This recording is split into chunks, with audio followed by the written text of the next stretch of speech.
Well, hi, this is Chase Swift, and I'm just realizing I need to plug in my laptop. But this is a video because a lot of people have been asking me how to become a photographer for a magazine. And so I just wanted to do a real quick video and share my experience of I'm a professional photographer. I shoot a variety of subjects. You can see some of the things. I enjoy the outdoors. I enjoy wildlife, nature. But to learn how to become a photographer for a magazine, there's different types of magazines. So my recommendation is to study the magazine that you're wanting to photograph for. Now, a lot of, I would say most magazines these days work with a lot of independent photographers. They also work with stock agencies because they need the pictures, they need images for the magazine, and they need them fairly soon. And so, if you're not on their radar, you're not gonna get a call from them because they don't know who you are. By the way, I do have one of my very first magazine covers. It was actually my first ever published photograph, and it was a cover of a magazine, and my father had it mounted up for me. This was back in March of 1986, and it's of a coyote in a national park in Rocky Mountain National Park. And as you can tell, I photographed it vertically, and it had room near the top for the masthead of the magazine. So that's one thing you'll need to be aware of, is to photograph a vertical, okay, something like that. Now this would be okay, but generally they don't want negative space at the bottom. They want it near the top, and they could pull that off. But this image over here, the doll sheep, it's got room up at the top for the masthead, and then it has a little bit of room down the side because the magazine will have stories, and they'll want to list that, and they list it. It's kind of actually a good little way to do it, but they list things along the side. But the main top is the cover, the masthead of the magazine. Now the saw-whet owl over here, that could work because they could add a little bit of black. I really can't do that. But so the format, vertical with room for the head, masthead, and then along the side generally. So you don't always want to center everything. And now I'm being kind of really technical or really picky. A lot of times when you study the magazine that you're going to work for or shoot for, you're going to have a pretty good idea what they use. So get past issues, study them, then contact the editor. This is really important. Get to know them, say, hey, I'm a freelance photographer. I really like your magazine. I would like to work with you in the future, and I'm just getting a sense of what your needs might be in the next 6 to 8 months. They'll most likely get back to you and say, yeah, we're going to have this and this, and they'll have some guidelines for you to follow, like how they work with photographers, how they want images you know delivered electronically or on a web page, or all these types of things. Every editor, every magazine works a little bit differently. Now, I would recommend don't always start at the bottom of the barrel, although that's kind of what I did. Colorado Outdoors is not a huge magazine. It's a publication of the Colorado Division of Wildlife. So it was actually a pretty good start for me, but don't feel like you need to start at the very low end. Try to, you can always come down, but it's hard. Well, you should just try to get the best relationship you can with the best magazines right off the bat. So don't be shy about contacting them, and send a nice cover letter, an email.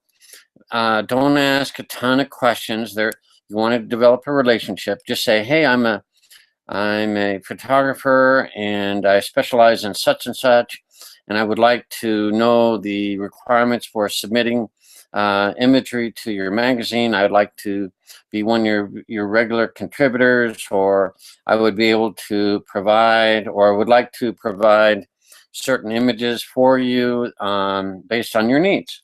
Something like that would be a good way to open the door. Now, if you're close enough where you could visit, you could even say, and I'd love to, just get to know you, to know your needs, and would you be open for a brief meeting at the office, at your convenience? So you're not asking for the world, but you're just asking for an introduction. And a lot of times they will appreciate it if you're not too pushy and say, "Oh, I want to get here. Would you look at all these images?" And they don't want to look at stuff right away. So they want to develop a relationship, and that's what I did when I was working with Colorado Youth Outdoor, or Colorado Outdoors. Sorry.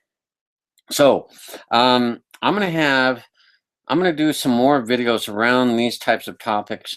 Certainly on today's topic of how to photograph for a magazine, and I also want to point out that the cover is probably the most, well, it is the highest paying photograph that a magazine will have each issue.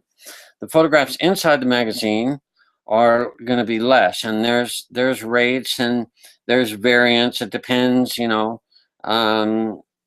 how long you've been a photographer. Well, not really how long you've been a photographer, but the rates depend on the kind of the need that they have, and so you're not going to get way above what they normally pay. And you can ask in your initial contact, what do they typically pay for a cover? What do they pay for images that appear inside with articles?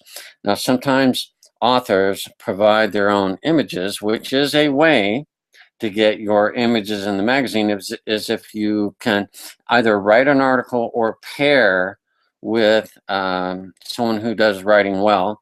You can have your photographs and their writing, and then submit that as a story package to the magazine.